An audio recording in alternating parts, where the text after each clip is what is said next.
C'est un faux numéro qui a tout déclenché. Le téléphone sonnant 3 fois au cœur de la nuit et la voix à l'autre bout demandant quelqu'un qu'il n'était pas. Bien plus tard, lorsqu'il pourrait réfléchir à ce qui lui était arrivé, il en conclurait que rien n'est réel, sauf le hasard.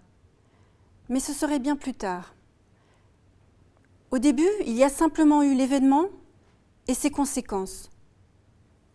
Quant à savoir si l'affaire aurait pu tourner autrement ou si elle avait été entièrement prédéterminée dès le premier mot qui sortit de la bouche de l'étranger, ce n'est pas le sujet. Le sujet, c'est l'histoire même, et ce n'est pas à elle de dire si elle a un sens ou pas. Pour ce qui est de Quinn, peu de choses nous retiendront. Qui il était, d'où il venait, ce qu'il faisait n'ont pas grande importance. Nous savons entre autres qu'il avait 35 ans. Nous savons qu'il avait jadis été marié, qu'il avait un jour été père et qu'à présent sa femme et son fils étaient tous les deux morts. Nous savons aussi qu'il écrivait des livres. Pour être précis, nous savons qu'il écrivait des romans policiers.